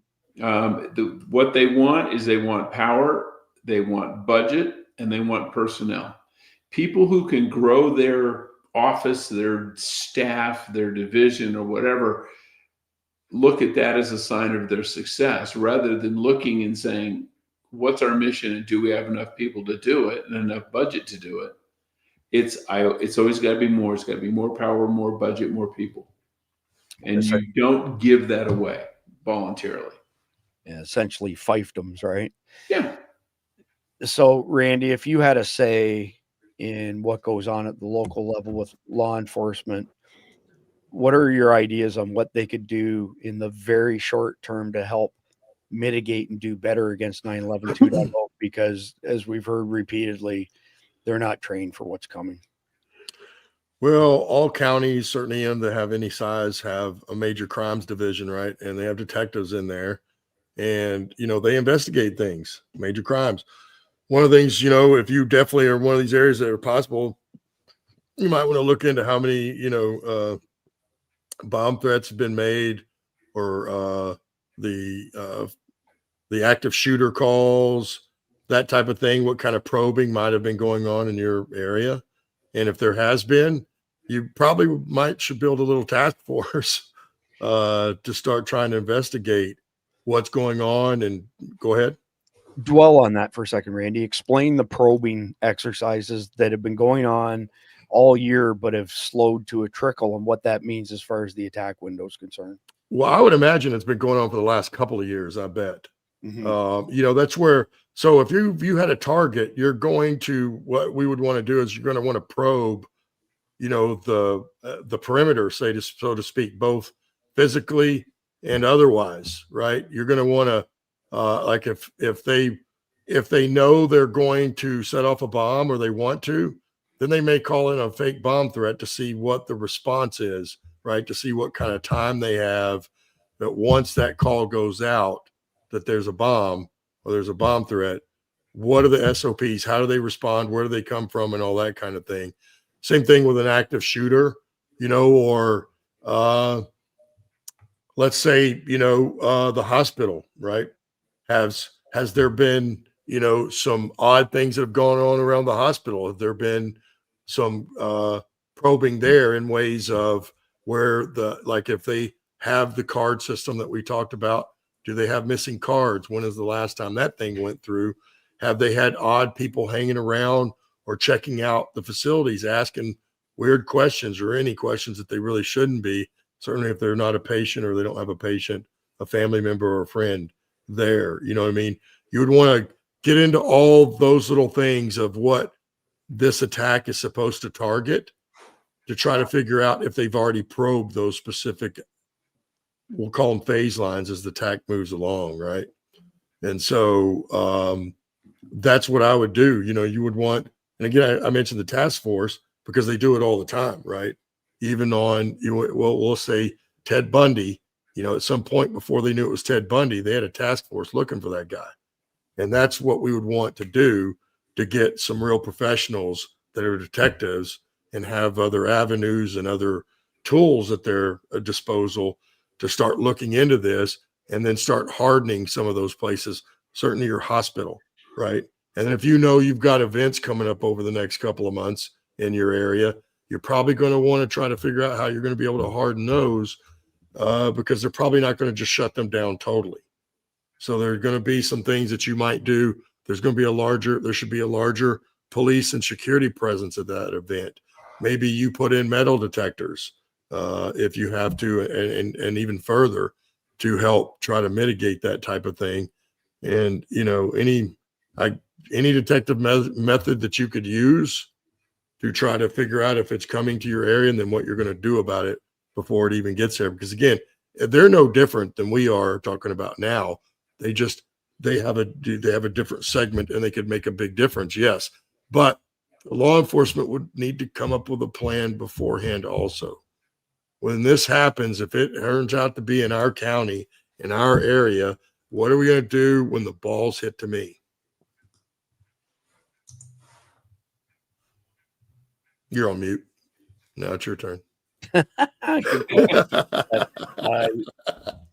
Quick comment here. I'll come to you, Jeff, for actually the last comment on this. But if y'all have noticed, there were a ton of hoaxes essentially. So bomb hoaxes, everything from, schools to downtown New York. Times Square had one not too long ago. You had false claims of active shooters. Those were all probing exercises, as Randy explained. And that was essentially the bad guys looking to say, okay, how long did it take for the cops to get there? What direction did they come from? Where did they make people leave? The one in Times Square, they made everybody leave in one direction. And don't think for a second that the bad guys aren't aware of that. And that intelligence is part of their tactics and strategies. So if you live in an area where you had a bunch of these bomb hoaxes, active shooter hoaxes, you should take heed of that because it's a really, really bad sign. Now, Cleed predicted, and rightfully so, he said just before the attack window opens, the hoaxes are going to stop, and they have. So we went from having every single day one of these hoaxes to crickets. So not a good sign. So Jeff, coming back to you, last question of the night on the main topic here. If you could push one big change tonight before 9/11 2.0, what would it be? I would have ICE focus more on Middle Eastern people than Latin American people. Good answer. Tren de Aragua are not nice people, but they're not going to try and blow up a school or blow up a hospital. It's not their business model. And it's just like when you use kinetic against the drug cartels, they get the message because they're not looking to die for Allah, they're looking to make money. So, they will adjust accordingly. The way I think you can disrupt these attacks is to go after the people who will likely be carrying them out. And so you need to go, and if nothing else, it strikes fear into that group. So they got to wonder, okay, are they going to come for us tomorrow? Okay, what happens if an ICE truck ICE vehicle drives down the street? Is it going to throw off their coordination and timing? Anything that makes life a little less comfortable for them is better for us. Yeah, well said. So that's essentially the end of the main topic. We still have a few things left to cover, though. But number one, I mean, the cartels have essentially controlled our borders more so and more so as time's gone on. And between that and the mass invasion under Biden, we have sleeper cells across the country, a large number of sleeper cells. There's estimates as high as 500,000 special interest aliens. The DHS under Mayorkas ended up admitting to 200,000 that they let go. So just stop and think for a minute. That's a standing army that exists here that exploited the loops both prior to and especially during the Biden installation. And this imminent threat is coming in months, weeks, not years. It's on the doorstep. So what can you do right now as individuals? First things first, start gathering some intelligence in your community. What's that mean? Look up where all of these hoax bomb threats and active shooters were. High probability that they're on the list of targets to be hit if and when the jihadis light things up in your city. Which, by the way, there's a girl, I would just call her Amanda in Texas. She was tracking a whole bunch of stuff for a couple years, just really unusual activities across the country. She sent them to me. I took them, put them into a spreadsheet. Then I created an interactive map from it. You can get that on my OneDrive as well if you're a Survival Dispatch Guardian, because when you take that and then you take Khalid's intel and you put the two over top of each other like this, things start to come into focus pretty quickly on where the most likely attacks are going to happen. In addition to that, you got to have at least 30 days of supplies. So food and water. You've got to have alternate forms of communications. So I know Jason's going to laugh at this, but the old adage, 3 is 2, 2 is 1, 1 is none. Bah, screw that shit. 30 is 29, 29 is 28. If you saw all the comms gear I have, it's pretty crazy, but it's a passion of mine. But you got to have some sort of backup communications. Right now, the Garmin InReach Mini and the Garmin Messenger, InReach Messenger, I think they're still on special on Amazon. $199 for the Messenger, $250 for the Mini 2. Those are powered by the Iridium satellite network, so you connect your phone to it and you can send and receive texts, and the Mini will get you topographical maps amongst other things. Starlink is a great choice to try and maintain some connection to the outside world. At the end of the day, if we end up in a Teotihuacan situation, the end of the world as we know it, there is only one option for us, all of us, unless you're military, for comms and a Walking Dead type solution, and that's shortwave HF. Dr. Mike and I have been doing a shit ton of work on this. We've evaluated over $25,000 worth of gear so far on the next video, and all of it, with the exception of one antenna, we paid for out of our own pockets. And we've put together packages for y'all for the Walking Dead on down based on what your budget is. But look into the alternate forms of communications. Go to our Substack, survivaldispatch.news. It's got all kinds of stuff related to comms on it. While you're there, if you sign up $7.99 a month or $74.99 a year, you get 2.5 months for free that way. The biggest thing is you get instant access to 6 private signal channels. The main one, called The Guardians, gets 12,000 plus messages a week. So we broke off these other channels, one for survival and prepping, one for, we call it Threat Wire. So Threat Wire, and that's on security, bulletins, and intelligence. We have the SDENS channel, Survival Dispatch Emergency Notification System. I come from high tech. We have more redundancy than the National Emergency Broadcast System does. You know, it went down in multiple states last week, for example, but when we send an emergency notification, it goes to your email, it goes to our Substack, it goes to the SDENS group on Signal, and it also goes out to the POClink radios as well. So we've got pretty good coverage on getting that out. There's a whole bunch of other value adds, but if you go to survivaldispatch.news, they're all listed there. I'm not going to talk any longer with regards to that. When I say 30 days worth of supplies, by the way, and Randy and Jeff can back me up on this, carnivault.com. So these guys are our main sponsor at Survival Dispatch News, and we don't get paid affiliate money from them, but we get a stipend from them that helps us offset our costs. $4,700 a month in software subscriptions, $4,000 a month in ClearStar background checks, so we know who we're letting into our community, and that's kind of the tip of the iceberg. But if you go to carnivault.com and you use the code EATMEAT, all one word, you get 10% off, and it's everything's 100% American. It's 100% American packaging. It's 100% American beef, chicken, pork, no mRNA, no antibiotics, no histamines.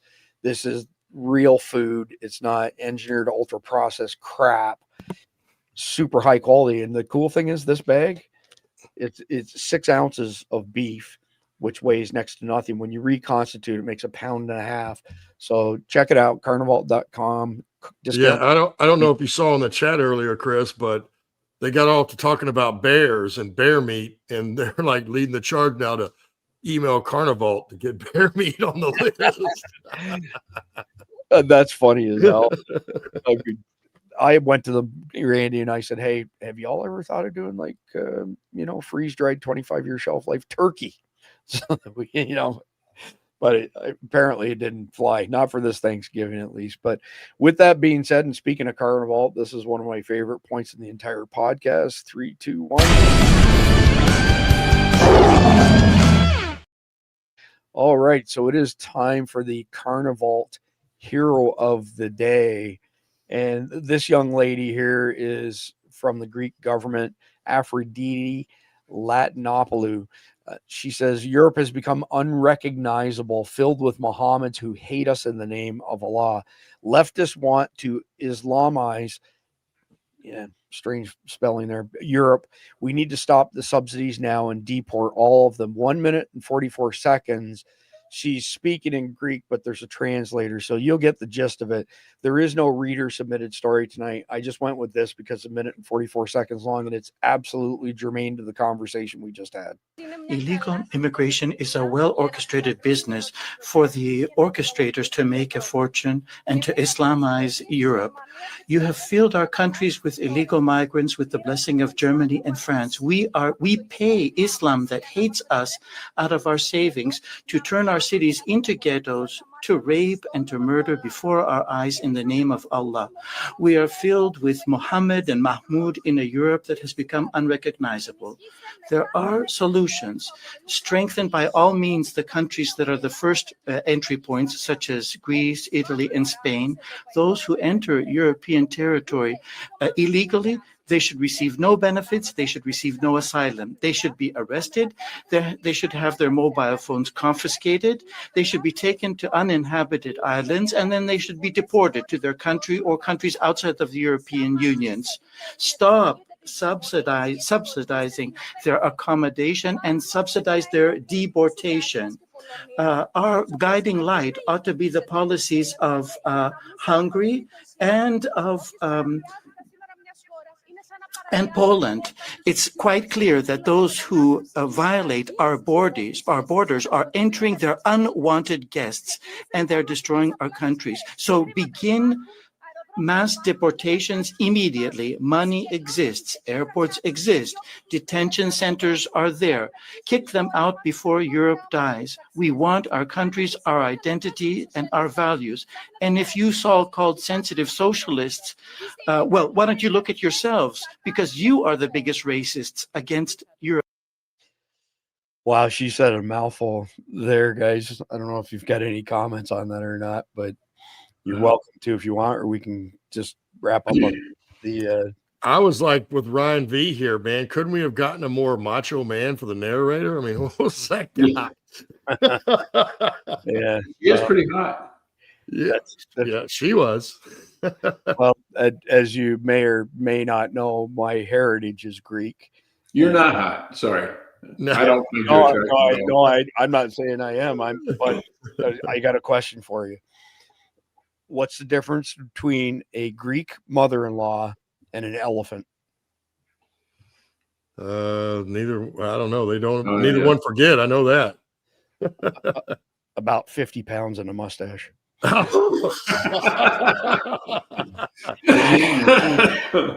can say that because of my Greek heritage. I'm allowed to say. So, anyway, conflicted question of the night. Increasing acts of terrorism are gripping the nation from coast to coast, and the economy is plummeting. Gordon has the choice to live life normally and still venture into public areas, or should he respond to acts of terrorism influenced by staying home? Discuss the advantages and disadvantages of each choice. The context is kind of screwy on this one. I'm going to come to you first, Jeff, but I think it's basically saying, you know, the world has been changed by 9/11 2.0 or something like it. Do you lock yourself at home and go nowhere, or do you still venture out in public? That's basically what it is. Well, you're probably going to have to venture out at some point just because you're going to run out of stuff.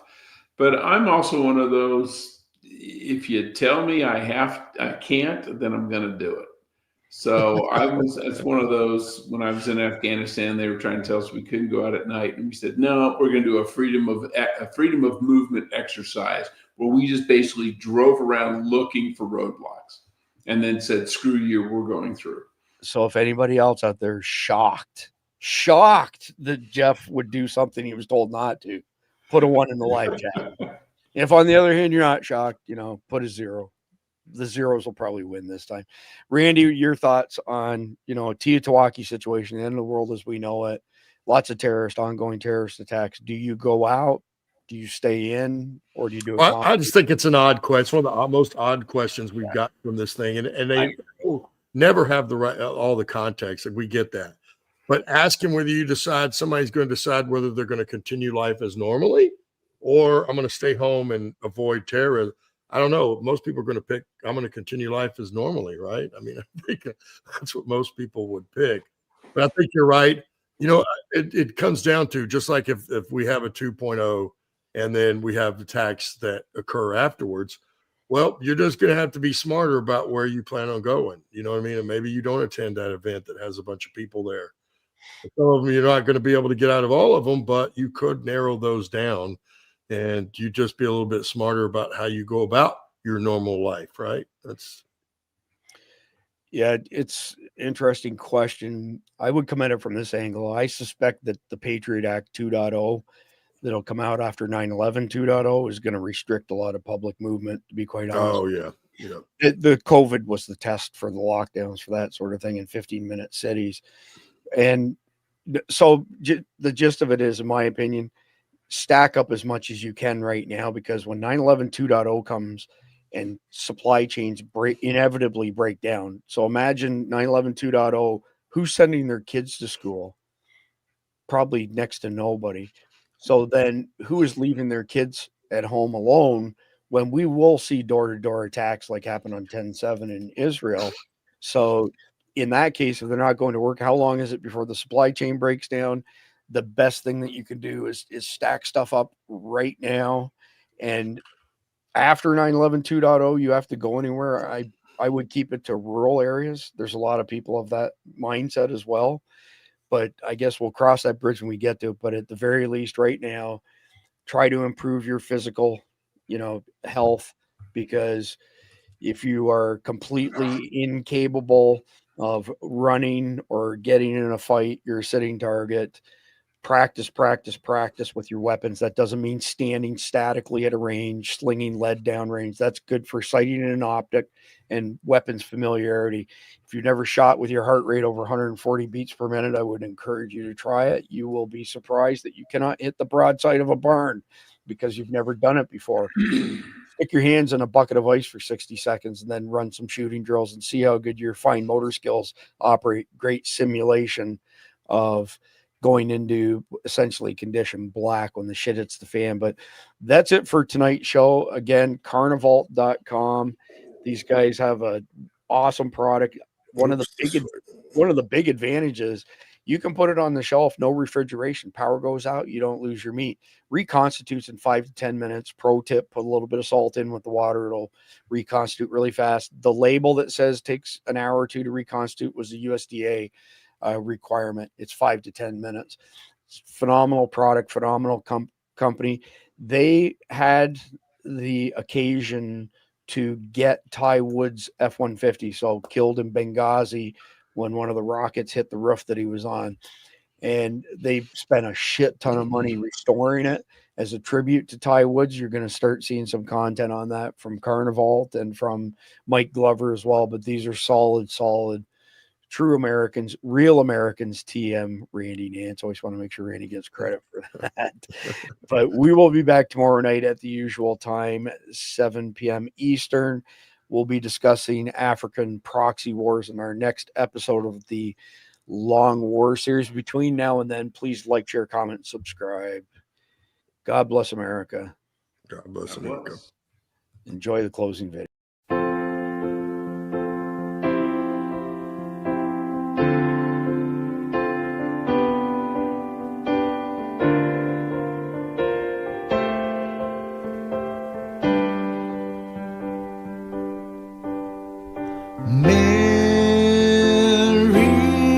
Merry Christmas to all. May the peace of God's mercy fill your heart. Merry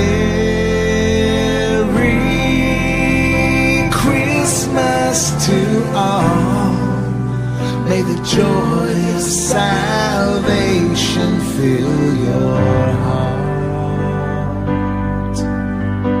For unto us a child is born, wonderful Counselor, the mighty God. Merry Christmas to all. May the peace of God's mercy fill your heart. Merry Christmas to all. May the joy